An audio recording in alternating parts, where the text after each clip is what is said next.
Halo guys, selamat datang kembali di Pojok Seram. Hari ini aku akan menceritakan film dari China yang berjudul Nursery.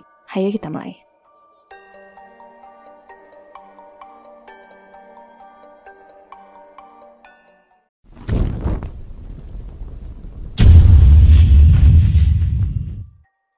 Zaman peperangan telah melahirkan kanibalisme yang korbannya tak lain adalah anak kecil yang sekaligus dipicu oleh stok makanan yang habis. Daging anak-anak ini disebut daging nafsu yang disajikan kepada jenderal dan anaknya. Walaupun daging tersebut bisa membuat perut kenyang, kenyataan perampasan anak dari seorang wanita itu terbawa sampai ke mimpi. Anak jenderal yang memakan daging nafsu tadi terbangun dan berjalan keluar yang menemukan beberapa wanita yang sudah tergantung. Dari belakang, sesosok hantu ibu berkata, "Kembalikan anakku, kami akan kembali untukmu."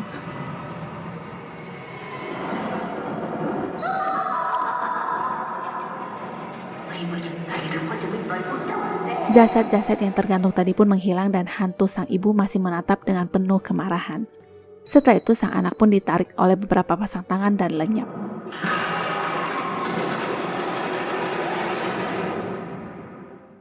Waktu berlalu dan tangan hantu yang sama terus mengganggu seorang pria bernama Zhou Hui.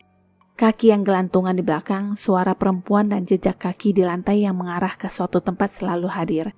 Sesosok hantu anak kecil berlari dan melukis ditemani ibu hantunya yang berambut panjang dengan mengenakan baju putih.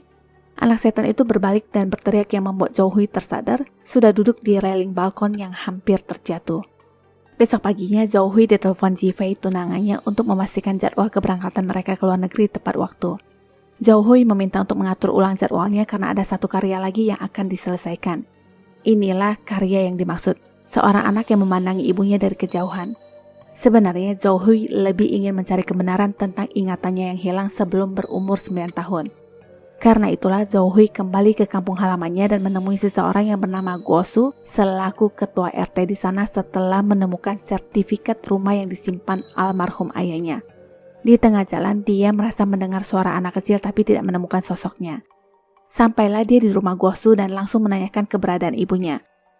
Zhou Hui sendiri tidak tahu kenapa ayahnya dulu tidak pernah menyinggung tentang ibunya dan istri Guo Su langsung nyelutuk yang katanya siapa yang berani menyinggung wanita menakutkan itu. Guo Su lalu menjelaskan bahwa ibunya sudah mengakhiri hidup kala itu dan ayahnya menjadi sangat sedih. Karena itulah sang ayah memutuskan untuk membawa Zhou Hui pergi dari Lintang. Alasan ibunya mengakhiri hidup juga karena sang ibu selalu menyalahkan diri sendiri atas kematian adik Zhou Hui. Zhou Hui mengaku sejak kematian ayahnya, dia selalu melihat dua perempuan. Satu masih kecil dan satunya sudah mama. Dia lalu meminta Guo Su untuk mengantarkannya ke rumah lama. Sepanjang perjalanan, Zhou Hui bahkan tidak menemukan seorang pun yang jika menurut Guo Hui, kota itu memang sudah banyak kehilangan penduduk sejak banjir besar. Beberapa penduduk yang masih tersisa bahkan sudah mengungsi karena diprediksi banjir besar akan kembali terjadi di bulan itu. Sesosok hantu nenek-nenek lalu muncul tanpa kepala dan menghilang begitu saja. Sesampainya dia di rumah lama, Zhou Hui sedikit teringat akan masa lalunya bersama sang ibu dan memutuskan untuk tinggal beberapa hari lagi. Awalnya Guo Su tidak setuju mengingat rumah itu paling dekat dengan bendungan dan seperti yang dikatakan tadi bahwa banjir akan segera datang. Apapun itu, Zhou Hui tetap akan tinggal karena ingatan itu penting baginya. Setelah Guo Su pergi, Zhou Hui mendengar suara yang memanggilnya tapi lagi-lagi tidak ada siapa-siapa.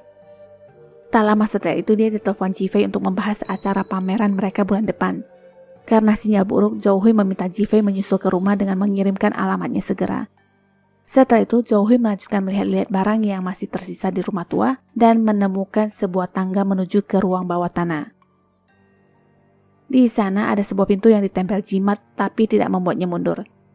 Dia pun masuk dengan mengandalkan penerangan seadanya dari ponsel dan awal pertama yang dilihatnya adalah sebuah boneka yang berdarah.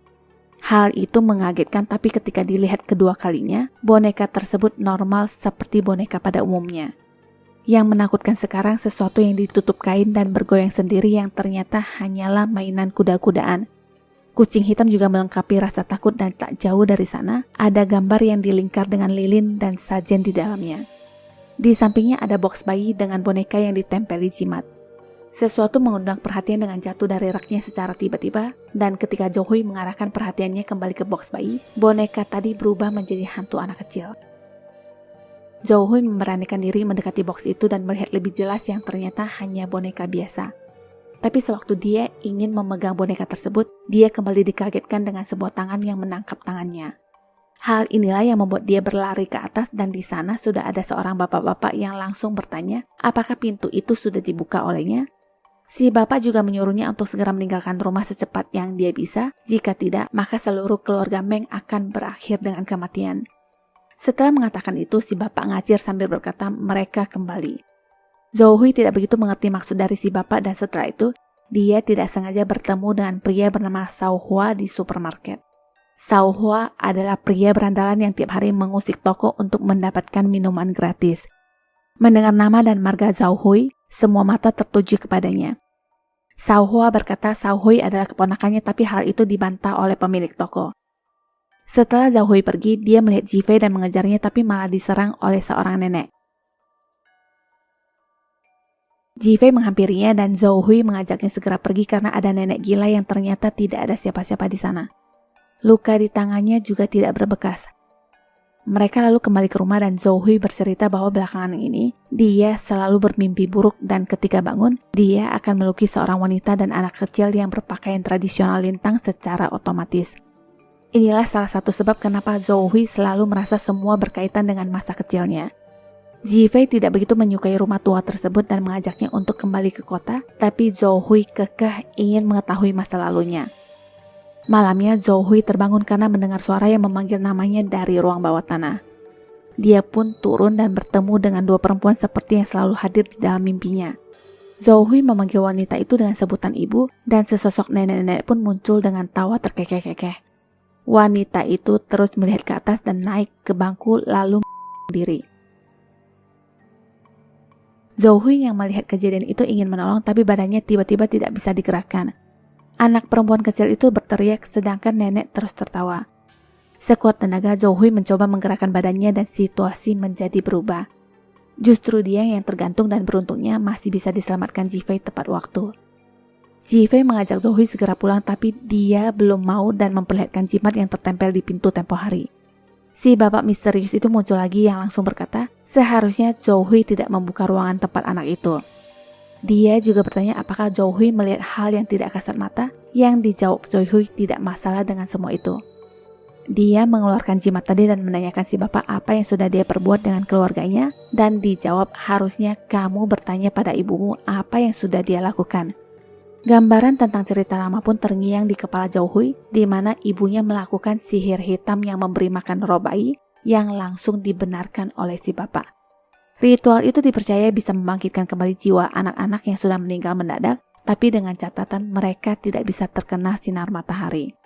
Penjelasan ini tidak masuk akal untuk Zhou Hui dan si bapak menceritakan kisah lalu di mana para prajurit akan memakan semua anak kecil di kota karena kelaparan. Semua ibu-ibu yang anaknya menjadi korban menjalankan ritual ini selama mereka bisa mendengar suara ataupun memeluk anaknya termasuk ibu Zhou Hui. Merasa ini sudah melenceng, suatu hari, para ibu-ibu dipenjarakan oleh warga di balai leluhur dan berakhir dengan tragis karena roh para bayi tersebut. Si bapak menyarankan agar tidak lagi tinggal di rumah tua, apalagi segel roh bayi sudah dibuka. Zhou Hui lalu menanyakan siapa nenek yang sering dilihatnya dengan gambar yang digambar instan di sebuah buku. Jawaban si bapak bahwa itu hanyalah sesosok wanita yang sudah mati. Besoknya Zhou Hui menanyakan tentang wanita itu kepada Guosu dan informasinya nenek itu bernama Meng Po. Dia adalah orang yang mengetahui ritual tentang pemanggilan arwah bayi. Jadi ceritanya di hari adik perempuan Zhou Hui mati tenggelam saat banjir, ibunya sedih dan meminta bantuan Meng Po. Berhasil atau tidaknya mereka percaya bahwa yang berhasil memanggil akan berakhir dengan berpisah. Itulah sepotong cerita tentang keluarga Zhou Hui, tapi Zhou Hui berpikir tidak sesederhana itu. Dia lebih mengira bahwa ibu dan saudarinya meninggal atas kejahatan seseorang mengingat roh mereka sering datang kepadanya. Guosu tidak ingin membahas ini terlalu jauh dan pamit. Malamnya Zhou Hui tidak sengaja melihat Shao Hua yang sedang berdoa sambil berkata, aku terlalu takut untuk mengatakan yang sebenarnya. Kakak ipar, tenanglah dan jangan mendatangi aku lagi. Melihat Zhou Hui, dia langsung kabur. Besoknya, Jifei terlihat sedang melihat buku SIM ayah Zhou Hui yang ditemukan di dalam sebuah kotak. Di SIM-nya terdapat sebuah resep obat yang membuat Zhou Hui semakin mencurigai sesuatu yang dia sendiri tidak tahu apa. Semua hanya berdasarkan feeling dan dia segera menemui Xiao Hua dengan menanyakan alamatnya kepada warga. Pemilik warung melihat dan langsung menelpon seseorang. Di tengah jalan dia akhirnya bertemu dengan Xiao Hua yang langsung memalak jaketnya. Untuk mengetahui info yang ingin didapatkan, Xiao Hua meminta tambahan 20.000 yuan dan dia berkata masih menyimpan lukisan-lukisan sewaktu Zhou Hui kecil.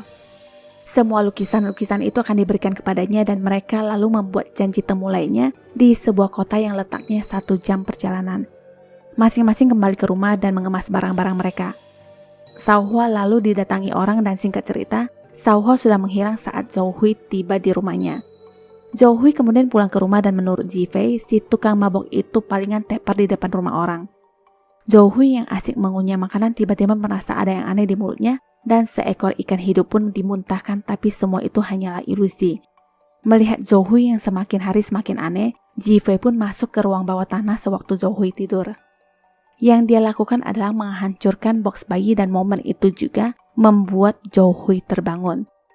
Keadaan pun menjadi aneh di mana terlihat darah di mana-mana dan kalung Ji Fei yang tercecer. Merasa ada yang tidak beres, Zhou Hui segera ke ruang bawah tanah dan menemukan Ji Fei yang tergeletak dengan boneka di sampingnya.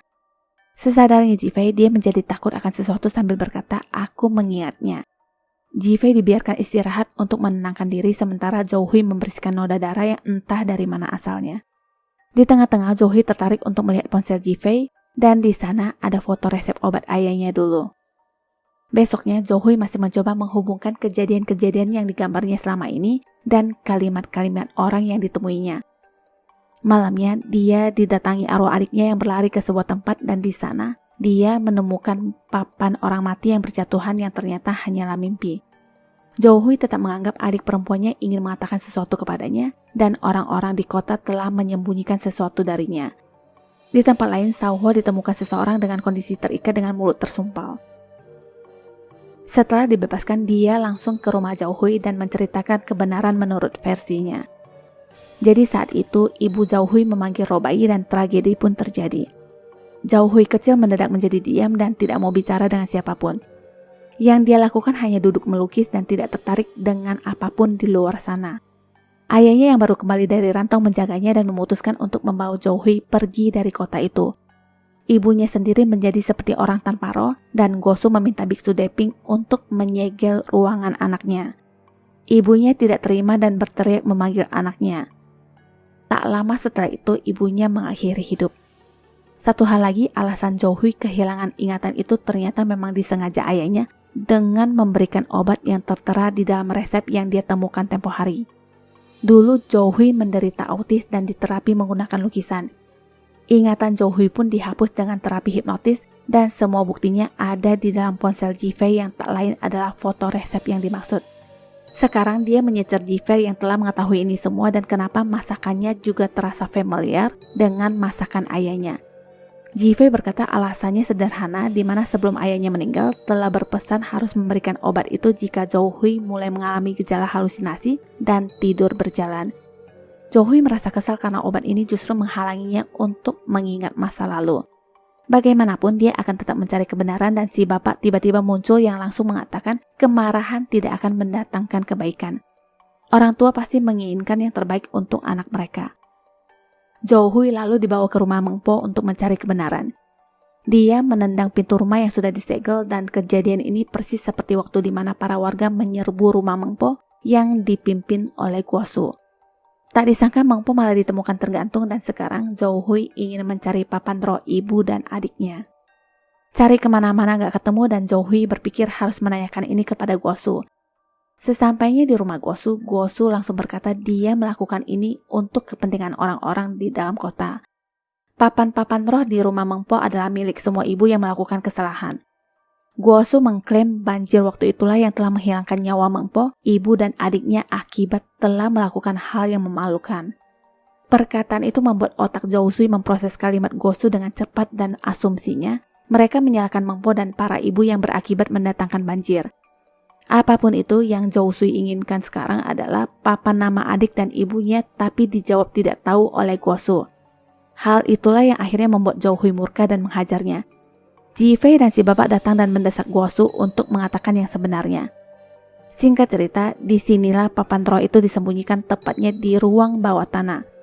Zhou-Hui meminta waktu sendiri untuk menyelesaikan semua ini dengan mencoba mengingat kejadian dulu di depan papan nama mendiang keluarganya. Jadi, yang sesungguhnya benar-benar terjadi adalah malam itu ibunya membangunkan Zhou-Hui karena banjir sudah memasuki rumah mereka. Mereka segera naik ke atas genteng dan berdiam di sana. Beberapa orang tampak mencoba menyelamatkan diri dan kejadian itu persis seperti yang akan terjadi sekarang. Air sudah mulai masuk. Ibu Zhou-Hui berusaha menolong orang-orang dengan sebuah tongkat. Orang-orang itu tak lain adalah Guosu dan Yonggui si pemilik warung. Sebenarnya banjir itu terjadi karena bendungannya runtuh dan tak lama sebuah perahu pun datang.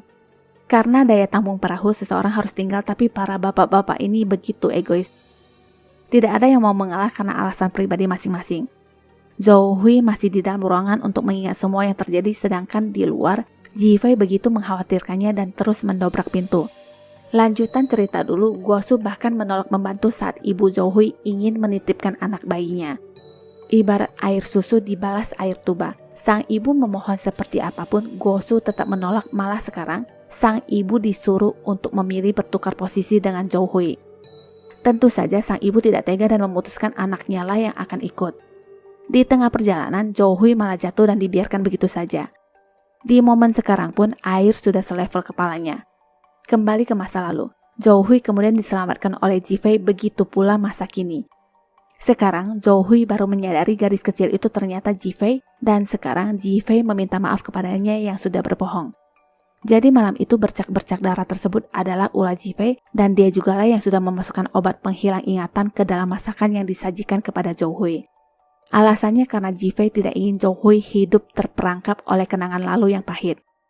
Kejadian lanjutannya diceritakan oleh Guosu bahwa adik perempuan Zhou-Hui meninggal karena radang paru-paru akibat sudah terkena hujan dalam waktu yang sangat lama. Setelah itu tragedi baru pun dimulai. Waktu itu Zhou-Hui kembali bersama Jifei dan ayahnya untuk menjemput sang ibu yang saat itu sudah kehilangan putrinya. Meski sepahit apapun masa lalu, Zhou-Hui tetap ingin mengingatnya karena itu adalah bagian dari kehidupannya.